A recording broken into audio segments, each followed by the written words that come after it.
Shalom, meu nome é Tirtz Abreu, eu sou convertida ao judaísmo ortodoxo e moro em Jerusalém. Então, as pessoas que me acompanham sabem que eu falo sobre a minha conversão e dou algumas pinceladas sobre o que eu estudei e sobre o que eu descobri sobre o cristianismo que fez com que eu me afastasse.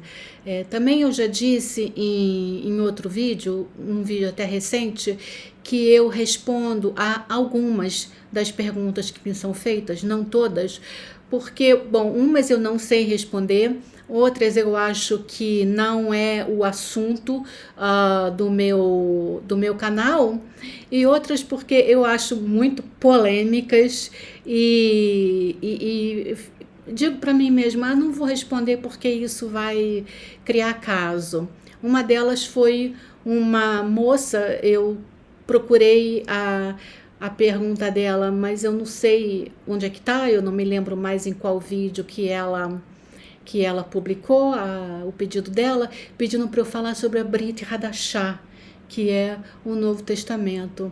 Eu realmente não queria falar sobre isso, mas o assunto ficou na minha mente e aí eu resolvi criar coragem e, primeiro de tudo, reler o Novo Testamento, porque eu parei definitivamente há muitos e muitos anos de ler o Novo Testamento depois que eu vi incoerências no comportamento de Jesus, no comportamento nos discursos de Jesus e de Paulo, inclusive quando eu ainda nem sonhava com o judaísmo, que eu morava em Brasília e que eu fui me encontrar para tomar café com uma amiga que era da igreja, do tempo que eu frequentava a igreja, eu falei para ela, ainda não tinha nada a ver com o judaísmo, mas eu comentei com ela num café que nós fomos tomar os absurdos do Novo Testamento, sabe? Então, eu nunca mais li o Novo Testamento. Mas aí essa moça pediu para eu falar sobre a Brit Hadashah e eu falei assim, vamos lá, Tirtza, cria coragem e vamos falar sobre esse assunto. E eu, para dizer a verdade, eu li o livro de Mateus, sabe? E foi a primeira vez que eu li o Novo Testamento com um olhar judaico.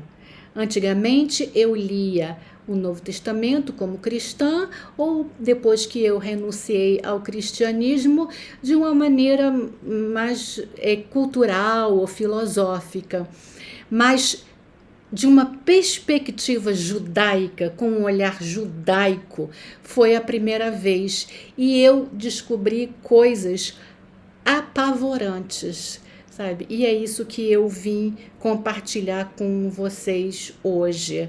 Eu quero dizer que para os cristãos, Jesus é Deus.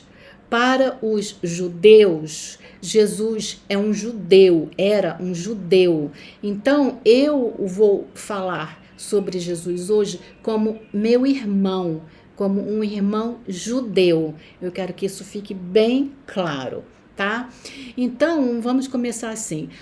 O livro de Mateus, ele começa, dizem, né, os teólogos cristãos, que ele teria sido escrito para os judeus.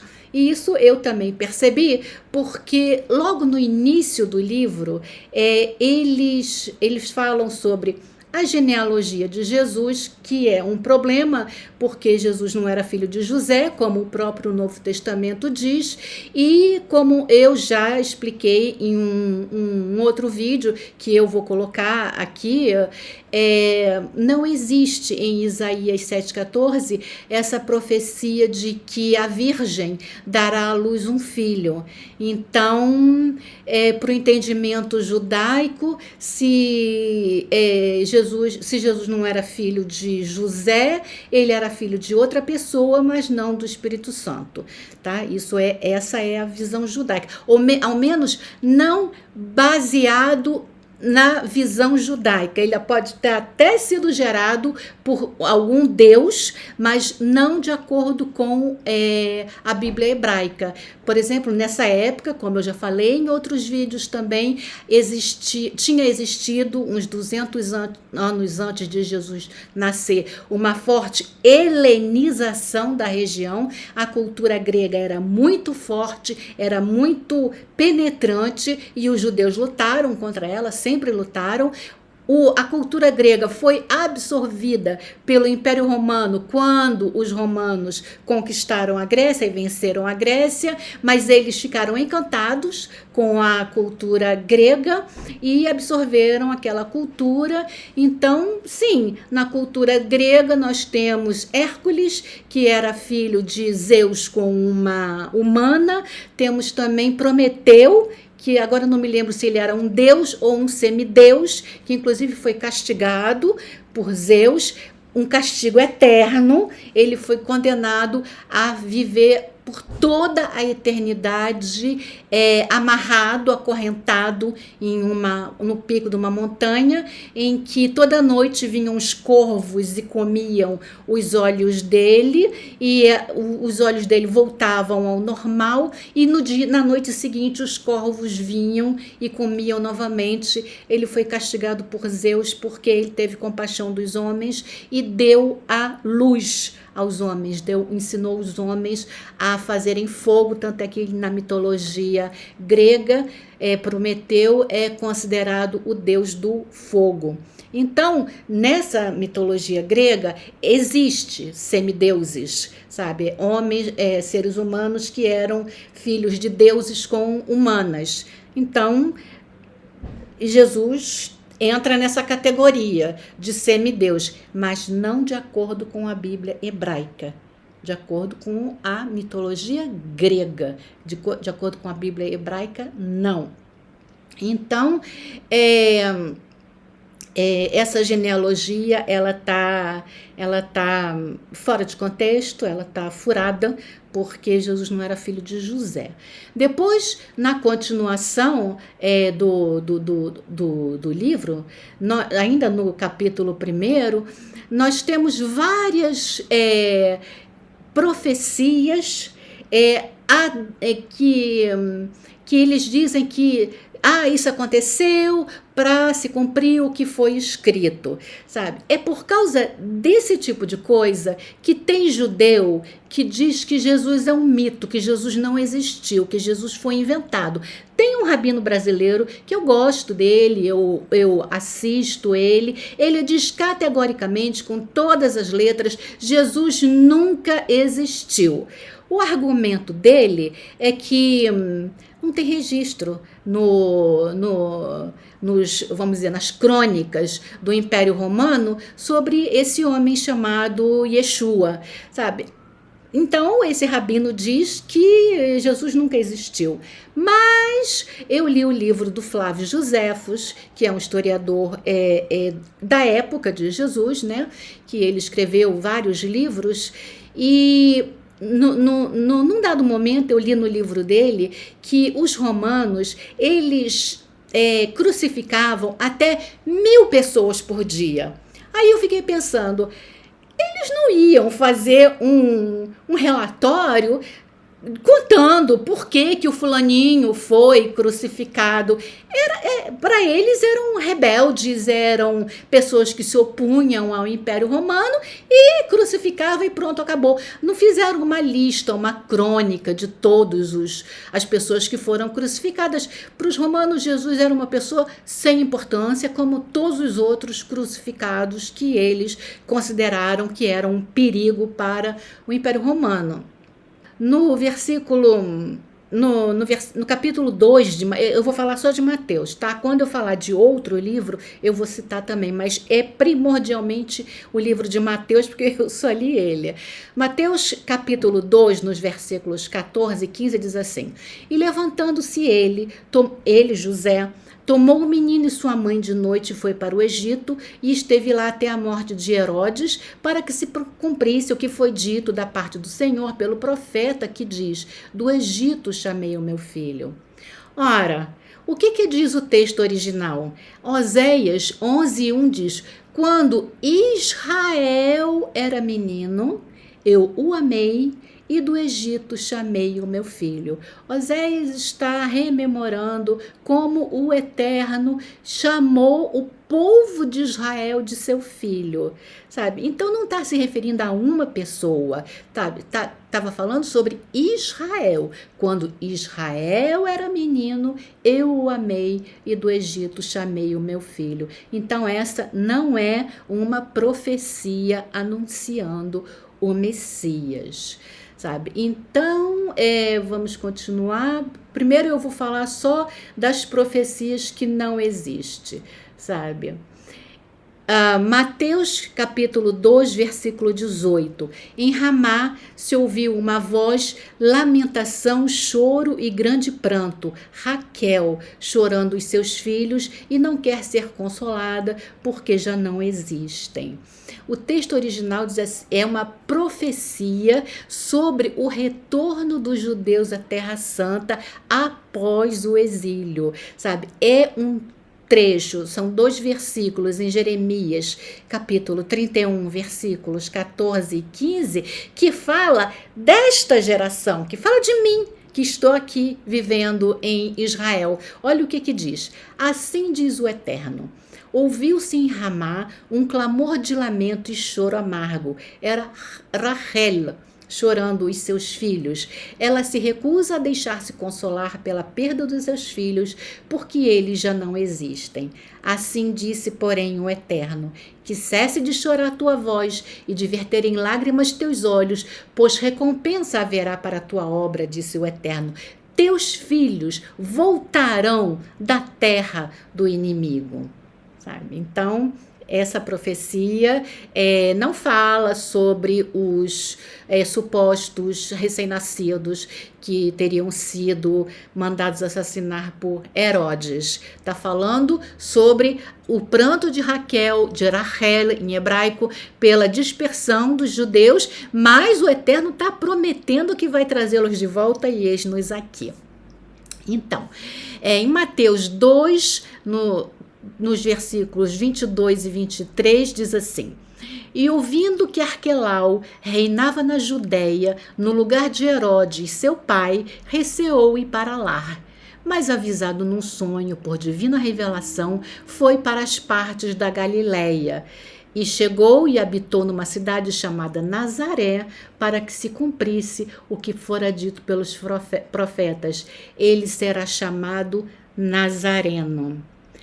Essa profecia não existe em nenhum lugar do Tanar. Aliás, alguns estudiosos dizem que essa cidade de Nazaré era nova, porque ela não é citada nenhuma vez no Antigo Testamento, no Tanar, e nem Flávio Joséfos menciona essa cidade. Essa cidade de Nazaré, ela só aparece no Novo Testamento. Então, era uma cidade relativamente nova e não existe tal profecia no Tanar. Bom, então agora eu quero falar da pessoa de Jesus mesmo. Lembrando que eu estou falando do meu irmão, de um judeu, tá? Costumes e ensinamentos não judaicos no livro de Mateus. E naqueles dias apareceu João o Batista pregando no deserto da Judéia e dizendo: arrependei-vos, porque é chegado o reino dos céus. Porque este é o anunciado pelo profeta Isaías, que diz: voz do que clama no deserto, preparai o caminho do Senhor, endireitai as suas veredas. E este João Batista tinha suas vestes de pelos de camelo e um cinto de couro em torno dos seus lombos, e alimentava-se de gafanhotos e mel silvestre. Então ia ter com ele Jerusalém, toda a Judéia e toda a província adjacente ao Jordão, e eles eram batizados no Rio Jordão, confessando os seus pecados. Mateus capítulo 3, versículos de 1 a 6. Bom, esse tipo de batismo não existe no judaísmo. O que existe é o banho de purificação, que as pessoas se imergiam numa piscina de água natural que nós chamamos de mikveh, sabe? Mas a pessoa imergia nua. Aliás, até hoje é assim, porque eu quando me converti, eu emergi 2 vezes. Uma vez completamente nua, sozinha, e uma segunda vez eu coloquei uma djellaba, que é uma roupa árabe, porque os rabinos, o Beit Din, entrou no mikvê para eu fazer a confissão, e tem aí em um dos meus vídeos antigos, já tem mais de um ano, eu publiquei rapidamente, eu acho que um vídeo de 1 ou 2 minutos só, a minha imersão no mikvê. Eu estou vestida com uma djellaba, que é uma roupa árabe, para cobrir todo o meu corpo, porque tinha 3 homens dentro do mikvê. Mas antes, se você voltar naquele vídeo e ver, você vê que eu tô com o meu cabelo molhado, porque antes dos rabinos entrarem no mikvê, eu vestia, e antes de eu vestir a djellaba, eu entrei no mikvê nua e sozinha. Tá? Então, esse tipo de coisa que as pessoas veem no Rio, lotado de gente em volta, e alguém derruba elas na água, sabe? E para confissão pública de pecado, isso não existe no judaísmo. Sabe? Não existe no judaísmo. Então, a pessoa que escreveu isso, talvez esse Mateus, quer dizer, não foi Mateus, ele escreveu em nome do discípulo de Jesus, ele não conhecia os costumes judaicos muito bem, mas isso aí não é judaico, tá? Então, vamos continuar. Eu vou dizer no final qual é a passagem, porque eu anotei assim. E vendo ele muito dos fariseus e dos saduceus, ele, Jesus, que vinham ao batismo, disse-lhes: raça de víboras, quem vos ensinou a fugir da ira futura? Sabe? E ele produzi, pois, frutos dignos de arrependimento, e não presumais de vós mesmos, dizendo: temos por pai a Abraão, porque eu vos digo que mesmo dessas pedras Deus pode suscitar filhos a Abraão. Isso está em Mateus, no capítulo 3, versos 7 a 9. Do ponto de vista judaico, essa é uma afirmação completamente sem pé nem cabeça, de que Deus pode suscitar filhos a Abraão. Eu vou falar devagar para quem está assistindo esse vídeo anotar. Gênesis 12, versículo 7. Tudo é Gênesis. Capítulo 13, versículo 15. Gênesis 17, versículo 8. Gênesis 24, de 6 a 8. Gênesis 48,4. Todos esses versículos são promessas de Deus, são Deus falando a Abraão que daria a terra à sua semente. Sabe? Então, essa afirmação de que Deus pode suscitar filhos a Abraão das pedras é completamente sem pé nem cabeça. Então, um mandamento de Jesus é também antijudaico. Ouviste o que foi dito: amarás o teu próximo e odiarás o teu inimigo. Mateus 5:43. Pode procurar no Novo Testamento. Não existe mandamento no Tanar para odiar os inimigos, sabe? Não existe. O Tanar, a Bíblia hebraica, não é um livro, tirando as profecias, mas a Torá, ela não é um livro metafórico, um livro espiritualizado, ou ao menos na leitura aparente, né, que nós fazemos a leitura pshat, que é a leitura literal, sabe? O que diz é exatamente o contrário, sabe? Que você tem que amar o estrangeiro o que é? A pessoa que você não conhece. E normalmente as pessoas tendem a não gostar de pessoas com culturas diferentes. E para o ouvido dos judeus da época, sabe? Amarás o teu inimigo, o que isso soou no ouvido deles? Amarás os romanos. Amarás o imperador romano, amarás o opressor, amarás aquele que colocou a estátua de Zeus no templo de Salomão, ou no segundo templo, sabe? Amarás aquele que quer te proibir de fazer a Brit Milá, amarás aquele que quer fazer você parar de ler a Torá, amarás aquele que quer que você ignore os mandamentos. Não faz sentido. Primeiro que não está no Tanar e depois não faz sentido, sabe? E nos dias de hoje, sabe, para um israelense ouvir isso, o que significa amar o inimigo? Amar o governo do Irã que quer destruir Israel? Sabe? Amar os terroristas do Hamas, do Hezbollah, que vivem lançando foguetes aqui em Israel? Sabe? Não é um mandamento judaico amar o inimigo. Agora, isso foi escrito na época do Império Romano, muito conveniente, sabe? Você amar o seu inimigo, o inimigo era o Império Romano, muito conveniente. Vamos continuar. E outro de seus discípulos lhe disse: Senhor, permite-me primeiramente que vá sepultar meu pai. Jesus, porém, disse-lhe: segue-me e deixa os mortos sepultar os seus mortos. Isso está em Mateus 8, 21 e 22. Nossa, mas isso é completamente antijudaico. A Alahá manda cuidar dos mortos, honrar os mortos. E Jesus mesmo, quando morreu, ele teve o seu corpo tratado com todo o respeito, com ervas, com perfumes, de acordo com o ritual judaico, sabe? Aí eu comecei a ver que tinha alguma coisa errada com esse rapaz. Gente, não esquecendo que Jesus tinha 30 anos, tá? 30 anos, tá? Vamos continuar. E tendo chegado ao outro lado, que devia ser o outro lado do lago, né? Ou do mar, como eles chamavam, a província dos Gergesenos, saíram-lhe ao encontro 2 endemoniados vindos dos sepulcros.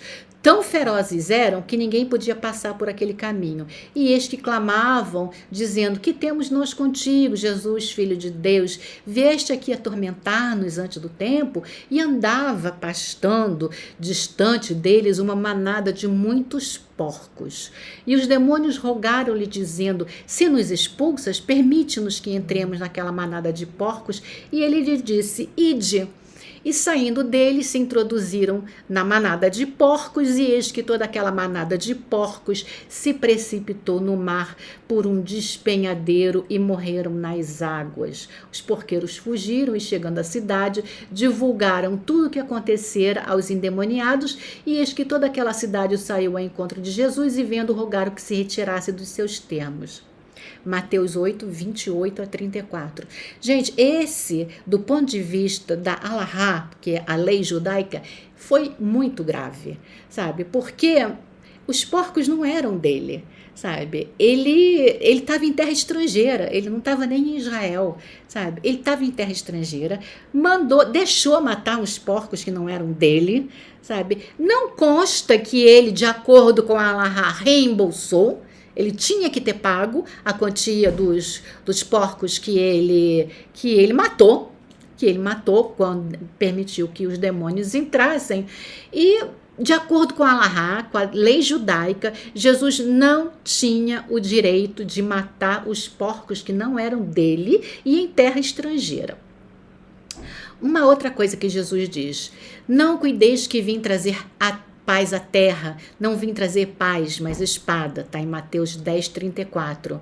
Trazer guerra é oposto à função do Machia. Eu já tenho um vídeo que eu também vou deixar aqui, dizendo qual é a missão do Machia quando ele chegar, e definitivamente não é trazer espada.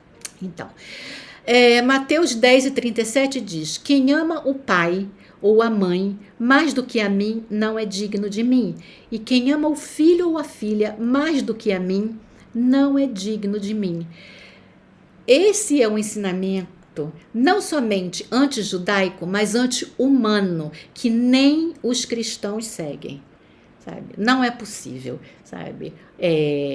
A família é a base do judaísmo, é a base da sociedade, mesmo da sociedade não judaica, sabe? E amar alguém, um Deus, mais do que aos seus familiares.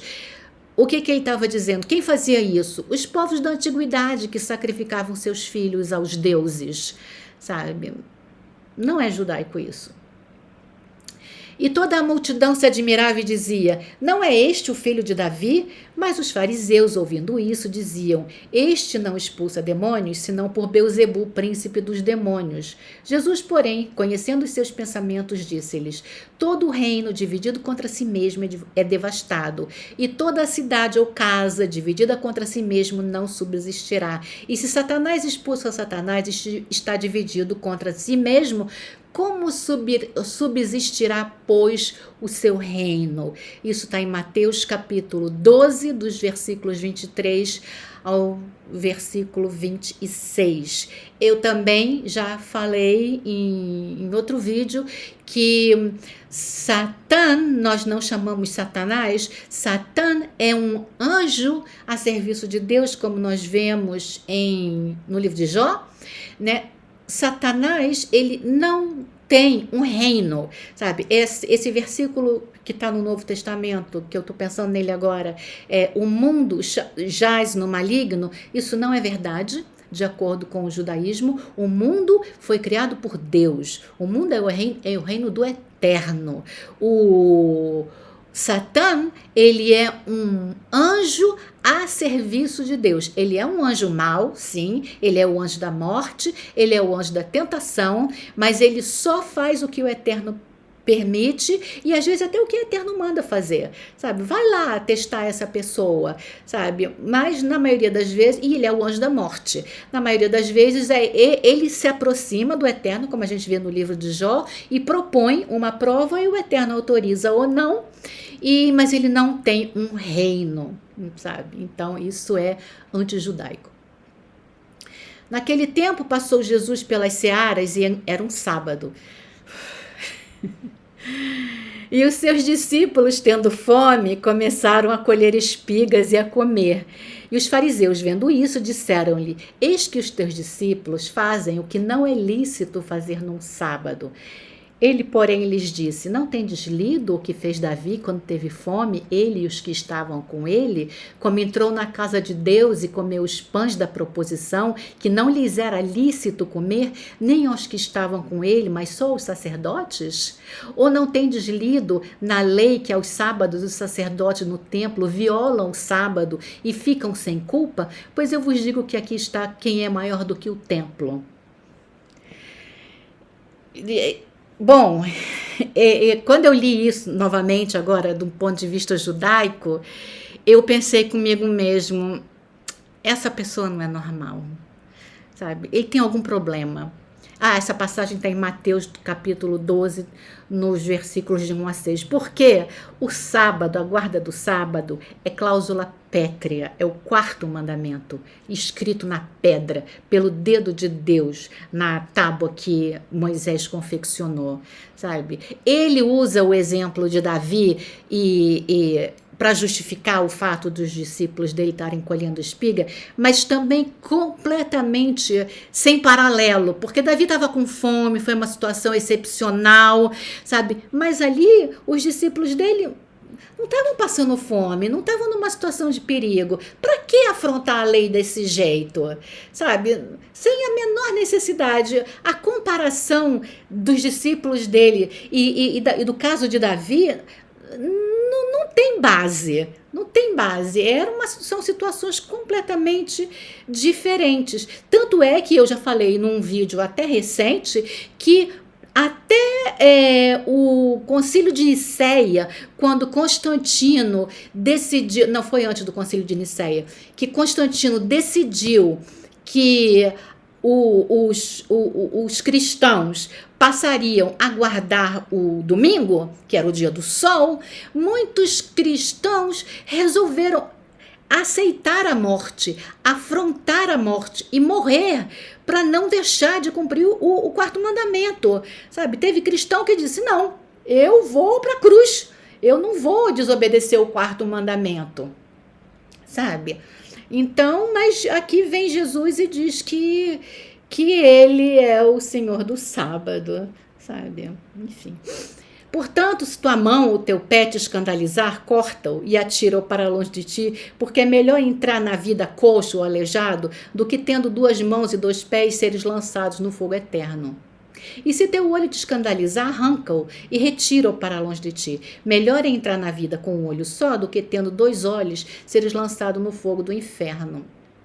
Bom, essa é uma passagem bem metafórica, bem filosófica, bem grega. Não tem nada a ver com o judaísmo. Sabe? É lógico que ele não estava falando que a pessoa ia arrancar o olho ou cortar a mão, sabe? Isso é metafórico, mas que também não tem respaldo na Alahá, na lei judaica. Não tem, ao contrário, sabe? A lei judaica é tão estrita que no tempo em que se ofereciam animais em sacrifício, os animais tinham que ser sem ferida, sem problema de saúde, sem testículo amassado, sem ferida no olho, com as patas todas normais, sabe? Não, aqui Jesus está filosofando, está usando filosofia grega, sabe? Ele não está falando de judaísmo. Então, também você vê que as coisas estão misturadas na cabeça dele. Bom, e entrou Jesus no templo de Deus e expulsou todos os que vendiam e compravam no templo e derrubou as mesas dos cambistas e as cadeiras do que vendiam pombas. E disse-lhes, está escrito, a minha casa será chamada casa de oração, mas vós a tendes convertido em covil de ladrões. Essa é uma das passagens que faz com que os judeus que leem o Novo Testamento digam que Jesus foi inventado. Eu já ouvi uma judia dizer que quando foi houve a vontade de criar um mito cristão para ser o Messias dos judeus, eles foram procurar versículos no Tanar ou na Torá para fazer e criaram histórias para encaixar no comportamento de Jesus. Essa é uma delas, essa é uma invenção. Sabe por quê? Porque o mercado que existia não no templo, ao redor do templo, fora do templo, mas ao redor do templo, cujas ruínas existem até hoje, eram necessárias. Imagina uma pessoa vindo da Galileia, da Judéia ou de Gaza, que ficava no sul, trazendo o sacrifício dele, um boi, um carneiro, que tinha que ser de 2 anos, sem defeito, caminho afora. Vai que acontece alguma coisa, sabe? Vai que o bicho sofre leva uma pedrada, já não vale, sabe? As pessoas vinham com dinheiro para comprar ali, e porque tinham certeza que aqueles animais eram apropriados para o sacrifício. 2 anos, sem ferida, que não tinha carregado peso, sabe? As pessoas não vinham de todo o país arrastando os seus animais, elas compravam ali. Então, essa passagem de Jesus tendo lá um ataque, sabe, não é verdadeira, não pode ser verdadeira. Ele sendo judeu, sabe, e ele conhecia muito bem a lei, porque todo o sermão da montanha são ensinamentos judaicos, são ensinamentos farisaicos. Então, Jesus, ele foi formado pelos fariseus. Eu já falei isso, sabe, em outros vídeos. Todo o ensinamento de Jesus, quando não tem essas coisas descabeladas, é farisaico. Então, essa cena, das duas umas, essa cena do templo, dos vendilhões, né, ou não existiu, ou Jesus não era judeu, sabe? Eu tenho mais,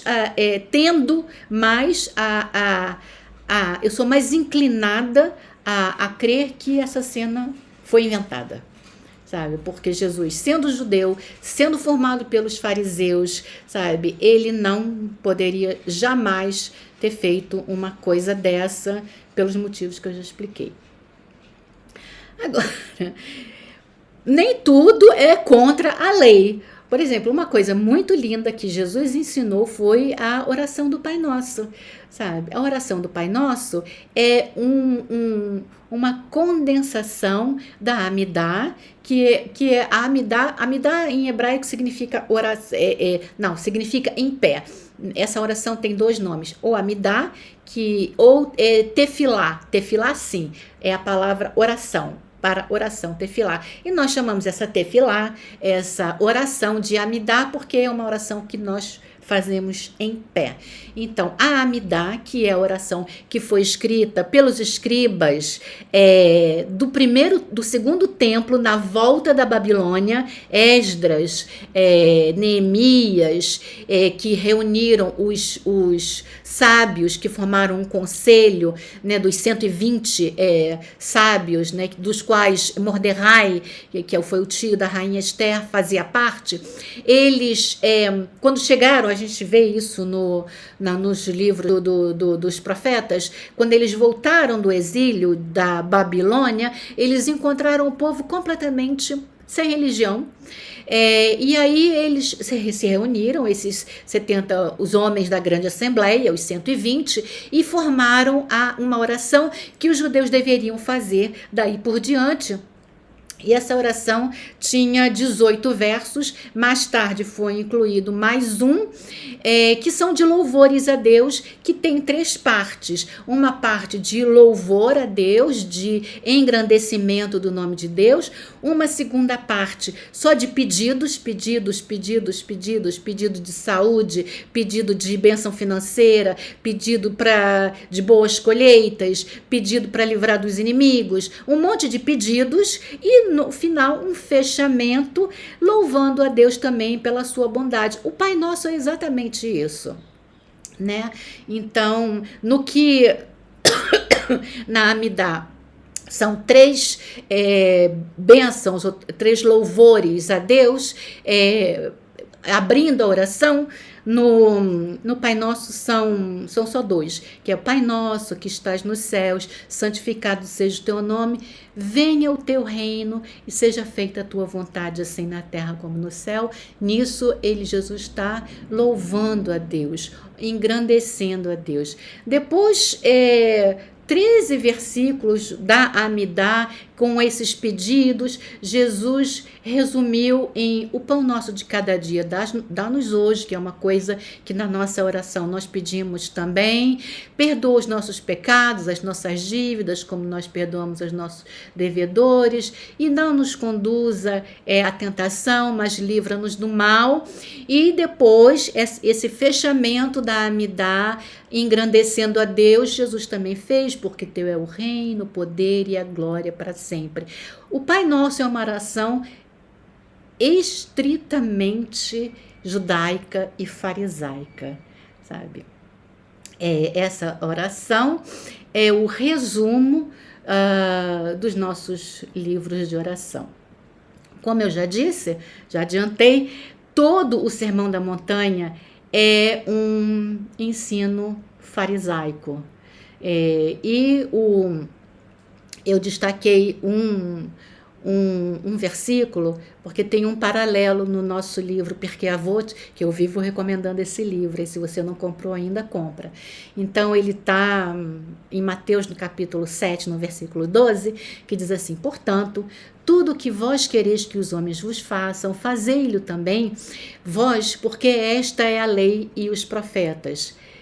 Quem lê isso, lê o ensinamento de um rabino farisaico chamado Hillel, que foi contemporâneo de Jesus. Ele foi um pouco mais velho do que Jesus, porque ele nasceu 50 anos antes de Jesus, mas no Pirkei Avot, que é esse livro, conta a história de um homem que foi falar que queria se converter.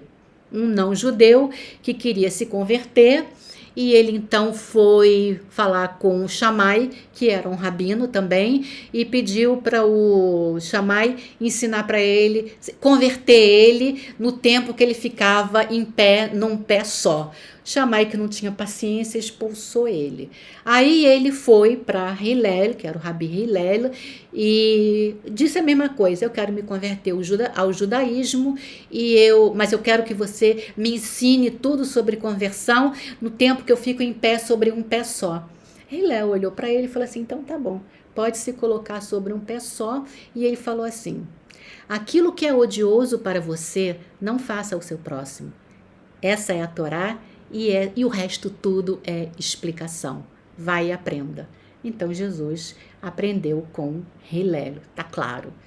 Todo o que vós quereis que os homens vos façam, fazei-lo também, porque esta é a lei e os profetas. Ele repetiu o que Hilel tinha já ensinado algumas décadas antes dele, né?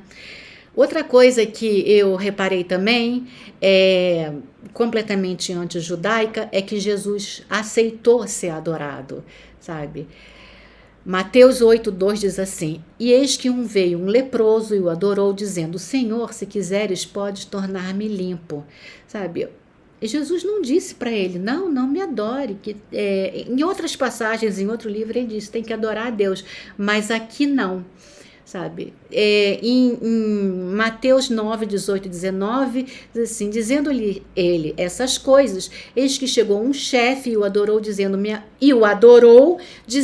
filha faleceu agora mesmo, mas vem, põe a tua mão e ela viverá. E os discípulos, levantando-se, o seguiram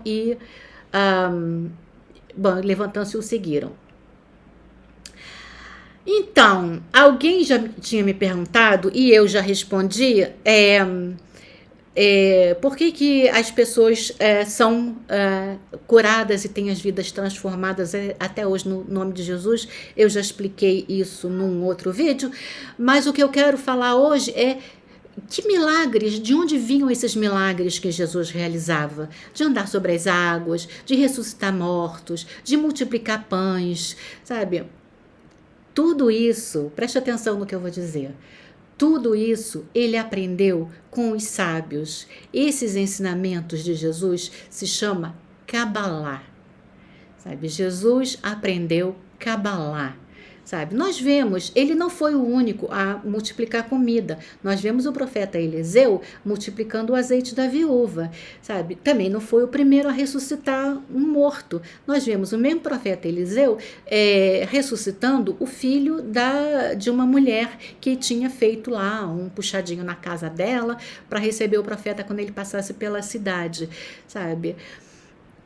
Jesus andou sobre as águas, Moisés abriu o Mar Vermelho, sabe? Tudo isso são ensinamentos ocultos que não são dados todo mundo a conhecer, sabe? E que Jesus usava.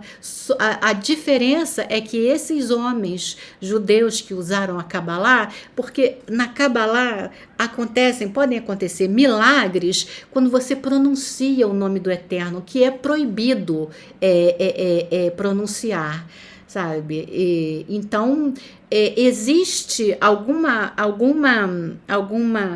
acordo entre o Eterno e o estudante da Cabalá, que quando ele pronuncia o nome, alguma coisa acontece, sabe? No Pirkei Avot nós vemos também os sábios ressuscitando mortos, sabe? Então, essa é a explicação dos milagres de Jesus. O problema de Jesus não foi realizar milagres, sabe? O que ele fez foi bom para as pessoas, sabe? O problema dele foi achar que ele era o Messias por causa disso, sabe? Sem considerar todos os profetas que vieram antes dele e que realizaram milagres também e que nenhum reivindicou a posição de Messias. Jesus, ele realmente acreditava que ele era o Messias, sabe? O fato de Jesus se referir ao Eterno como o seu Pai, meu Pai que está nos céus, não é nada demais para os judeus e até mesmo para os cristãos. Nós, judeus, todos nós dizemos que Deus é nosso Pai, e os cristãos também. Então, sabe, dizer que Jesus é o Filho de Deus, já me perguntaram no meu canal, você acha que Jesus era o Filho de Deus? Eu digo, sim, ele é o Filho de Deus, como eu e como você, e como todos os seres humanos. Nós somos filhos de Deus. Bom, acontece que Jesus tinha um problema pessoal dele, como homem, sabe? Ele menosprezava, sabe, os fariseus, o povo judeu e a terra de Israel. E à medida que o ministério dele vai se propagando e que vai se tornando célebre e mais conhecido, ele vai também subindo o tom, sabe? Então, olha só. E maravilhou-se Jesus ouvindo isso e disse aos que o seguiram: em verdade vos digo que nem mesmo em Israel encontrei tanta fé. Sabe, eu não me lembro qual é a passagem, mas devia ser a do centurião. Sabe, nem mesmo Israel encontrou tamanha fé. Sério? Mas eu vos digo que muitos virão do Oriente e do Ocidente e sentar-se-ão à mesa de Abraão, Isaque e Jacó no reino dos céus, e os filhos do reino serão lançados nas trevas exteriores, e ali haverá pranto e ranger de dentes. Aqui Jesus começa a mostrar a raiva que ele tinha do povo judeu. Assim está escrito aqui, encontro com o centurião, Mateus 8, de 10 a 12. Na continuação, eu não sei se eu vou ler tudo, porque Mateus 11, de 20 a 24, eu vou ler. Então começou ele a lançar em rosto as cidades onde se operou a maior parte dos seus prodígios e o não haverem se arrependido, dizendo: ai de ti, Corazim, ai de ti, Betsaida. Vou pular, tá? Aí tu, Cafarnaum, que te ergues até os céus, eu vos digo, porém, que haverá menos rigor para Sodoma e Gomorra no dia do juízo, sabe? Com que tom de voz que Jesus falou essas palavras? Sabe? Aqui ele estava proferindo maldições, sabe? Ele estava amaldiçoando a terra de Israel, sabe? Uma terra que o Eterno abençoou, sabe? Aí você vê o tom vai subindo à medida que o povo vai aclamando ele e que ele vai se sentindo empoderado. E ele vai subindo o tom, sabe? E aí começa a aparecer os fariseus em volta dele, porque os fariseus deviam conhecer ele. Como eu já disse, Jesus era jovem, Jesus tinha 30 anos. Os fariseus eram mais velhos do que ele, sabe? Então, tem várias passagens que eu não anotei todas, dos fariseus fazendo perguntas para ele. E na interpretação do livro de Mateus, é para testar, para tentar encontrar alguma coisa, para pegá-lo, para matá-lo, sabe? Não era, gente, sabe? Os fariseus estavam lá, estavam cumprindo o papel deles. Eles estavam querendo saber qual era a de Jesus, sabe? Então, por exemplo, eu anotei essa passagem. Então, alguns dos escribas e dos fariseus tomaram a palavra dizendo: mestre, quiséramos ver da tua parte algum sinal. Mas ele respondeu e disse: uma geração má e adúltera pede um sinal, porém não se lhe dará outro sinal senão o sinal do profeta Jonas, que também é outra coisa sem pé nem cabeça, porque Jonas ficou no fundo do mar, Jesus foi enterrado e Jonas foi para salvar um povo, levá-los ao arrependimento, e, enfim. Aqui ele diz: o filho do homem ficar 3 dias, 3 noites sem da terra. Quer dizer, a comparação é pobre, sabe? Mas ele continua com as maldições dele. Os ninivitas surgirão no dia do juízo contra esta geração e a condenarão porque se arrependeram contra a pregação de Jonas. Jesus, quando ele começa a subir o tom, ele começa a amaldiçoar a geração em que ele vivia. Era uma geração oprimida primeiro pelos gregos e depois pelos romanos, sabe? Estava tentando se salvar, os fariseus estavam tentando manter os judeus coesos numa época de extrema turbulência política e religiosa, sabe? Como eu já disse no início desse vídeo, que vai ficar longuíssimo, a brit milá foi proibida, a circuncisão, a leitura da Torá foi proibida, o ensino da Torá foi proibido, e ele vem e xinga os seus contemporâneos, amaldiçoa, sabe? Ele insulta o povo de Israel. É incrível como eu li esse livro de Mateus da perspectiva judaica. Então, vou continuar. E Jesus, sabendo disso, retirou-se dali e acompanharam-no grande multidão, e ele curou a todas. E recomendava-lhes que não, rigorosamente, que não descobrissem, para que se cumprisse o que foi dito pelo profeta Isaías: eis aqui o meu servo que escolhi, o meu amado, em quem a minha alma se compraz, porei sobre ele o meu espírito e anunciará aos gentios o juízo. Não contenderá, nem clamará, nem alguém ouvirá a sua voz na rua. Não esmagará a cana quebrada e não apagará o morrão que fumega, até que faça triunfar o juízo. Gente, tudo que Jesus fazia era falar, sabe? Então, essa profecia não se encaixa nele. Essa profecia está em Isaías 42, dos versos 1 a 4, e diz: eis meu servo. E o livro de Isaías, ele precisa ler no contexto, livro inteiro. O servo do Eterno a que se refere o profeta Isaías é o povo de Israel. Eis que o meu servo, a quem hei de apoiar, o meu eleito, em quem se deleita a minha alma, o povo de Israel.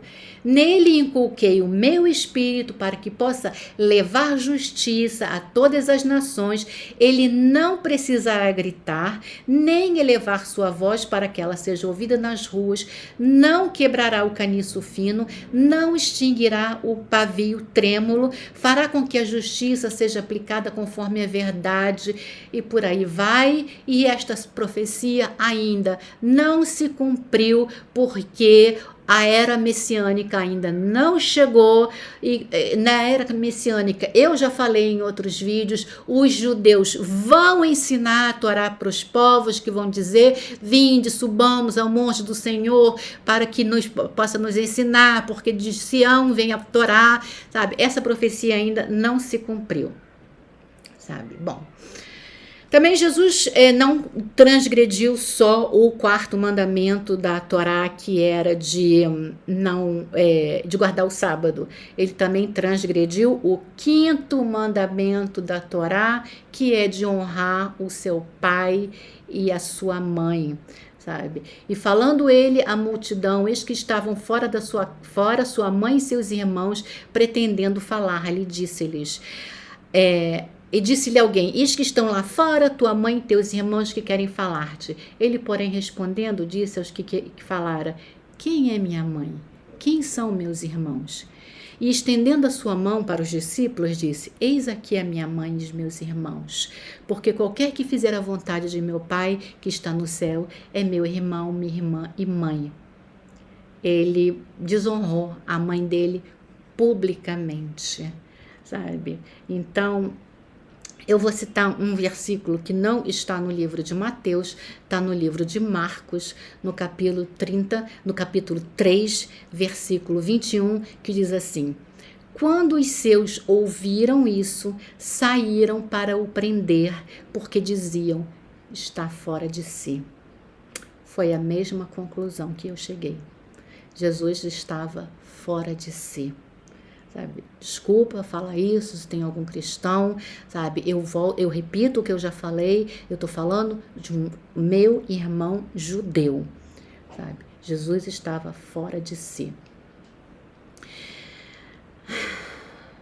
Estou quase acabando, eu espero. Tudo isso disse Jesus por parábolas à multidão, e nada lhes falava sem parábolas, para que se cumprisse o que fora dito pelo profeta, que disse: abrirei a boca em parábolas e publicarei coisas ocultas desde a fundação do mundo. Primeiro, isso não é uma profecia, é um salmo. É o Salmo 78, versículos de 1 a 7. E as parábolas de Jesus eram tão herméticas que mesmo os discípulos não entendiam, sabe? E ele tinha que explicar, sabe? Porque eles não entendiam a parábola da semente que foi plantada nas pedras, numa terra rasa, numa terra fértil. Os discípulos não entenderam. Explica-nos a parábola. Mas, primeiro, que isso não é uma profecia, é um salmo. E o salmo diz assim: escuta, meu povo, a minha Torá, Inclina teu ouvido às palavras que pronuncia a minha boca. Contarei uma parábola, contarei uma história e anunciarei enigmas de tempos que já passaram há muito. O que ouvimos e aprendemos, exposto por nossos pais, não ocultaremos a seus descendentes até as mais longínquas gerações, relatando o louvor do Eterno e os atos maravilhosos que praticou em seu poder. Um testemunho ele estabeleceu para Jacó e uma Torá para Israel, e ordenou que os transmitissem a seus filhos para que possam conhecê-los e os componentes da última geração, para que os filhos que ainda não nasceram venham em seu tempo narrá-los a seus filhos, assim saberão depositar suas esperanças no Eterno, não esquecerão os prodígios de suas obras e saberão cumprir seus mandamentos. Quer dizer, essa passagem está falando que você tem que ter ensinamentos claros, ensinamentos compreensíveis, que possam ser passados de geração em geração, sabe? E não ensinamentos ocultos, que enquanto Jesus estava com os discípulos, ele traduzia, ele explicava. Uma vez que Jesus não estava mais, e várias parábolas ficaram sem explicação. Aliás, eu mesma já dei uma interpretação para uma parábola de Jesus, isso lá nos meus primeiros vídeos, que a quem compararei o reino de Deus? A uma mulher que estava varrendo a casa, encontrou um tesouro e chamou as amigas para comemorar. Eu interpretei esse tesouro que a mulher encontrou como a Torá.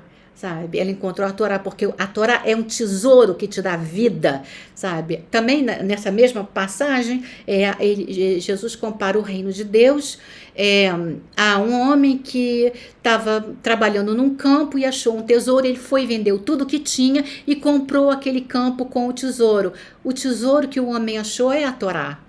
Sabe? Então, porque é o que acontece. Quando você encontra a Torá, você não tem nada mais importante do que os mandamentos, do que você saber o que é que Deus espera de você. É através da Torá que o ser humano fica sabendo o que é que ele veio fazer no mundo, o que é esperado dele no mundo, qual é o papel dele no mundo. A Torá explica tudo isso. Esse é o tesouro, sabe? Foi assim que eu interpretei. Então, voltando lá aos fariseus. Então chegaram ao pé de Jesus uns escribas e fariseus de Jerusalém, dizendo: por que transgridem os teus discípulos a tradição dos anciãos, pois não lavam as mãos quando comem pão? Ele, porém, respondendo, disse-lhes: por que transgredis vós também o mandamento de Deus pela vossa tradição? Mateus 15, de 1 a 3. Jesus afrontando os fariseus, os mestres dele, sabe? Lavar as mãos é uma coisa que nós fazemos até hoje. Mesmo os não-judeus sabem que tem que lavar a mão antes de comer. Sobretudo que naquela época, hoje em dia nós usamos talheres, mas naquela época as pessoas comiam com a mão, sabe? E você vai fazer sua toalete, limpa e depois tem que lavar as mãos, sabe? Porque senão vai engolir coliformes fecais, sabe? Não, essa crítica de Jesus aos fariseus não faz o menor sentido. E chegando-se os fariseus e os saduceus para o tentarem, essa é a interpretação do autor do livro de Mateus, para o tentarem, pediram-lhe que se mostrasse algum sinal dos céus. Mas Jesus respondendo diz: quando é chegada a tarde, dizeis haverá bom tempo, porque o céu está rubro, e pela manhã haverá tempestade, porque o céu está vermelho e sombrio. Hipócritas, sabeis discernir a face dos céus e não conheceis os sinais dos tempos? Uma geração má e adúltera pede sinal, e nenhum sinal será dado, senão do profeta Jonas, que eu já disse que não tem pé nem cabeça. Isso está em Mateus 16, de 1 a 4. E você vê o tom subindo. Hipócritas, sabe? Geração má, geração adúltera, sabe? Isso é duro no ouvido das pessoas que já estavam sendo oprimidas por impostos, pelos romanos, sabe? Depois que Jesus começou a aceitar ser adorado, tem uma passagem no Mateus que eu não anotei, mas que eu me lembro, que os fariseus dizem para ele: você não está ouvindo o que essas pessoas estão dizendo? E eu acho que é quando ele quando Jesus entrou em Jerusalém e que eles começaram a dizer Hosana, Hosana, aquele que vem em nome do Senhor, os fariseus repreenderam Jesus, disseram para ele, você não está ouvindo? E Jesus então disse para eles que se eles se calassem, as próprias pedras clamariam. Isso foi a resposta que Jesus deu para os fariseus, mas depois ele começa a adocicar, a amansar o discurso dele, e ele começa a se referir a ele mesmo como filho do homem, sabe? Eu quero explicar o que é essa expressão filho do homem, sabe? Filho do homem é uma expressão que existe ainda hoje em hebraico, significa, em hebraico a gente diz Ben Adam, Adam, Ben Adam, filho do homem. Adam é a mesma coisa que Adão. A gente vê no livro de Gênesis que o Eterno criou o homem, macho e fêmea. Em hebraico está escrito que Deus criou Adam. Adam é o ser humano, sabe? E a expressão filho do homem, a gente vê ela no Novo Testamento, tem lugar no Antigo Testamento, tem lugares onde o Eterno chama um profeta, eu não me lembro qual agora, filho do homem, porque filho do homem é simplesmente humano, sabe? Então Jesus começa a se referir a ele mesmo, acho que a partir do capítulo 17 do livro de Mateus, como filho do homem, sabe? Ele deve ter levado um puxão de orelha dos fariseus, e porque ele se deixou se adorar, e ele começou a dizer, não, eu sou humano, ben filho Adam, do homem. Adam vem da palavra Adamá. Adamá significa terra. Vem também da palavra dam, que significa sangue. Jesus estava dizendo que ele era feito de terra e de sangue, sabe? Como todos os outros seres humanos, sabe? Então, ele começa a amenizar um pouco o discurso dele com relação à suposta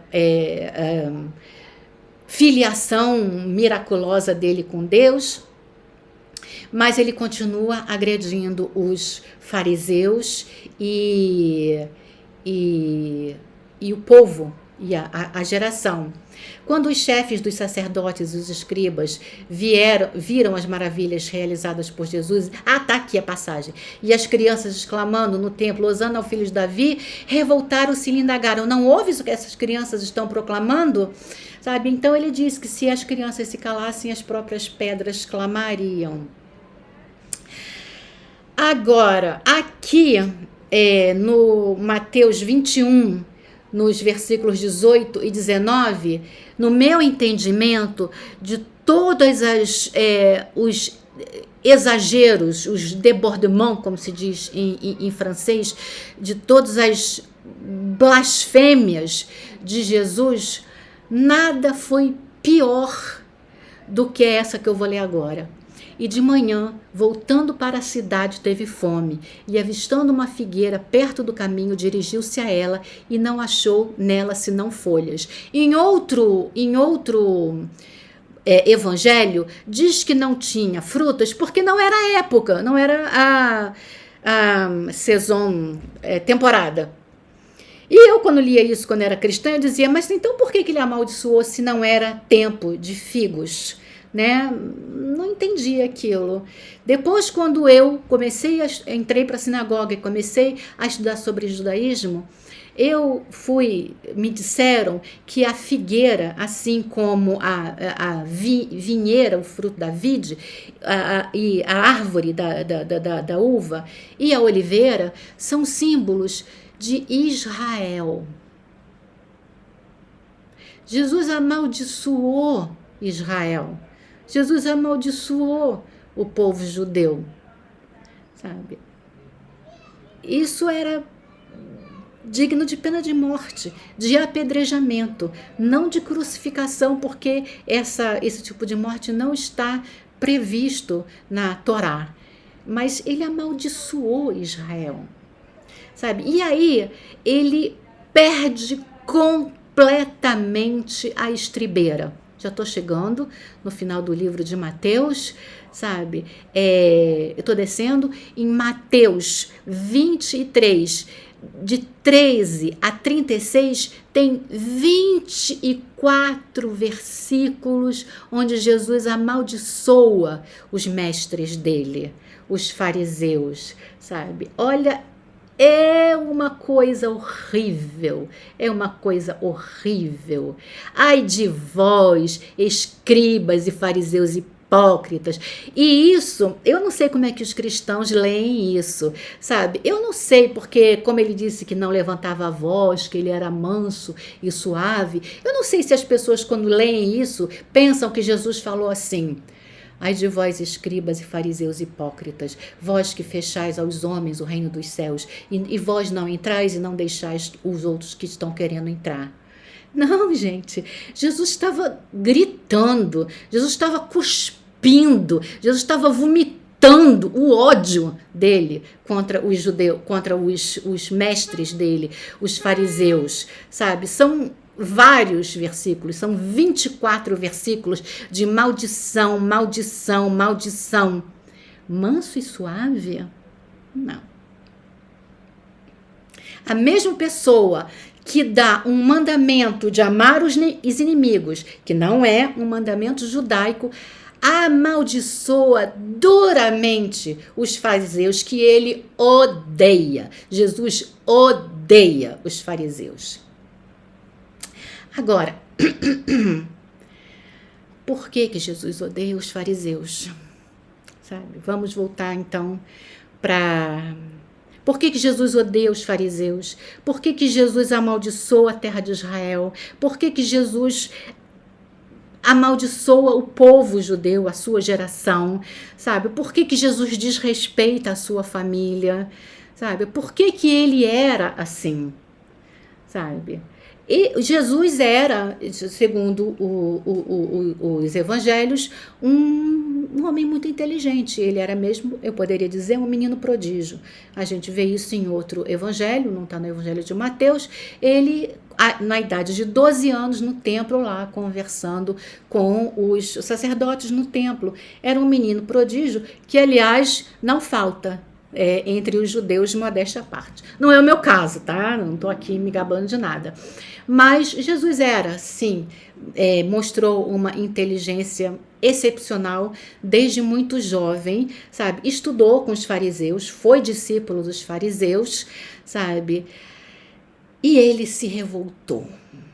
Sabe? Ele se revoltou contra a mãe dele, contra a família dele, contra o povo de Israel, contra a terra de Israel, contra os mestres dele, sabe? Achou que ele era o Messias, creu que ele era o Messias, sabe? Aprendeu Cabala, ensinou a Cabalá para os discípulos dele, sabe? A gente vê que em outro evangelho, não está no evangelho de Marcos, de Mateus, quando os discípulos voltam de uma fase de evangelização e que eles não foram recebidos e eles dizem, você quer que nós peçamos a Deus que ele mande fogo dos céus, sabe?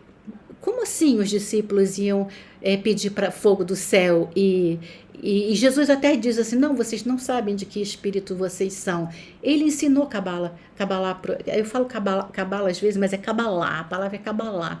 Ele ensinou Cabalá para os discípulos dele. E a gente vê, agora extrapolando, também nem tinha pensado em falar nisso, como ele tinha ensinado Cabalá para os discípulos dele, e isso era uma coisa que já me chamava a atenção quando eu ainda nem imaginava que eu era judia, e foi um dos comentários que eu fiz com a minha amiga lá em Brasília, quando eu estava tomando café, é no livro de Atos, sabe, que Pedro mata Ananias e Safira, sabe, ele matou pela Cabalá, sabe, praticando Cabalá, por um motivo completamente fútil, gente, por causa de dinheiro, sabe, enfim,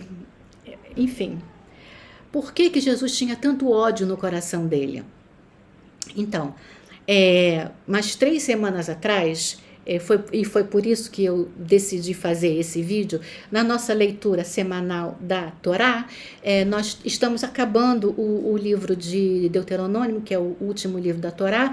Daqui a uma semana a gente vai estar comemorando Rosh Hashanah, que é o início do Ano Novo, né, o Ano Novo judaico, e depois de Rosh Hashanah a gente recomeça a ler a Torá a partir de Gênesis 1 e 1. Então, a gente estava lendo Deuteronômio 23 e 3, que declara o seguinte: nenhum ilegítimo será admitido na congregação do Senhor, nem mesmo a 10ª geração dele não entrará na congregação do Eterno. A palavra ilegítimo, que está aqui escrito em português, na Bíblia hebraica a palavra é mamzer. Mamzer.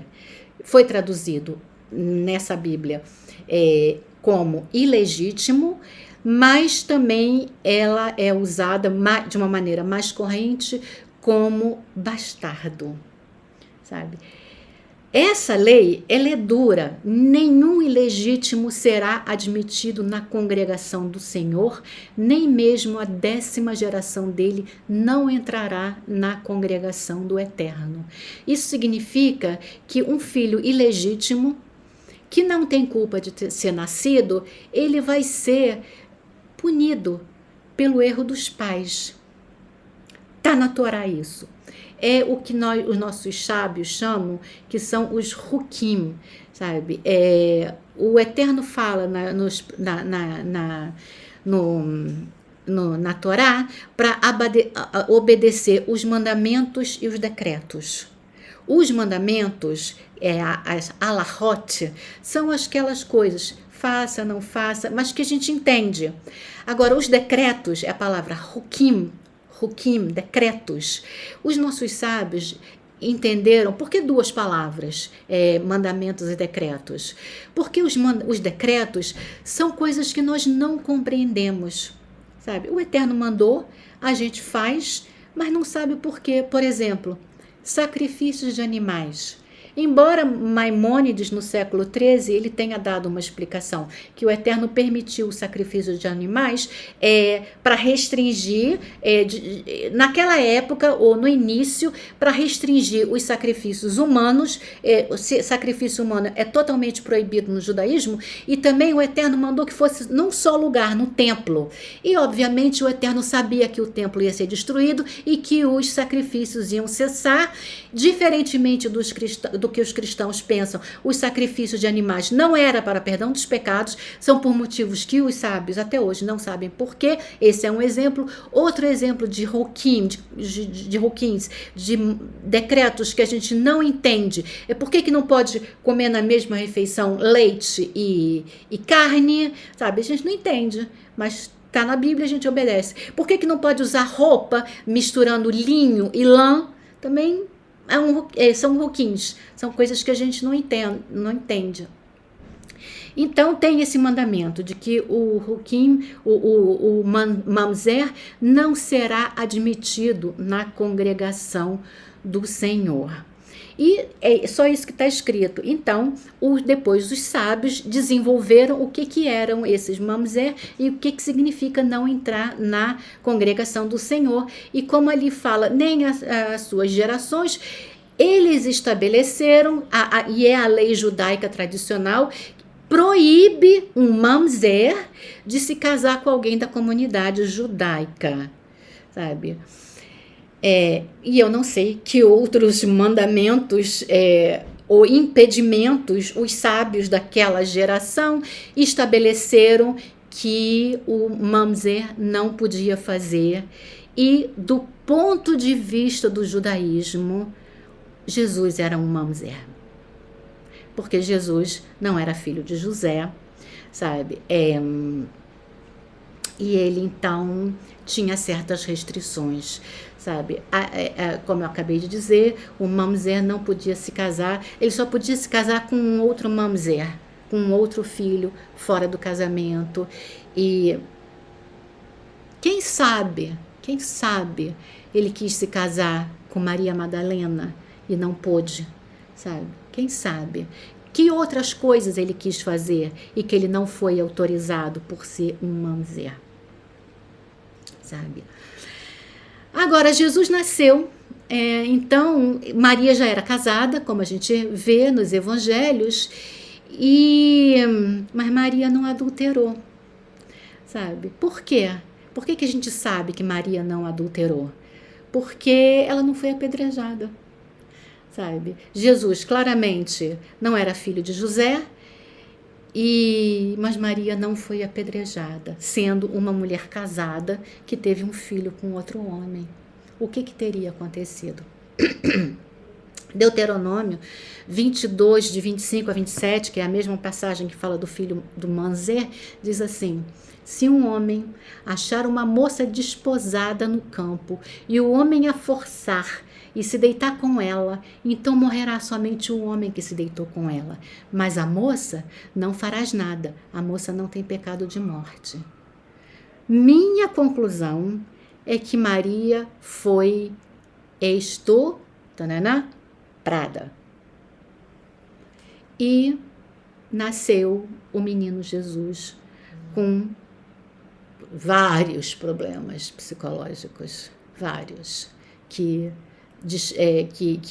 torna compreensível o ódio dele, a revolta dele, sabe? A revolta contra a mãe, a revolta contra os mestres, a revolta contra a geração dele, sabe? Não sei o que aconteceu na infância dele, sabe? Sabe como é criança, sabe? Talvez as crianças tivessem dito, olha ali o Manzé, sabe? Para ele ter ódio da geração dele, das pessoas que apontavam ele como filho ilegítimo, sabe? E essa pessoa que o imperador Constantino resolveu transformar em Deus, e tá aí essa religião cristã até o dia de hoje, perseguindo os judeus de uma forma ou de outra, sabe? Hoje em dia não tem mais assassinatos legais feitos pelas igrejas, como foram a Inquisição no portuguesa e espanhola, e nem o Holocausto no século XX, mas nós vemos como os cristãos ainda são agressivos, com os judeus, como dizem, povo de dura cerviz, rejeitaram o Messias, e escribas e fariseus hipócritas, sabe?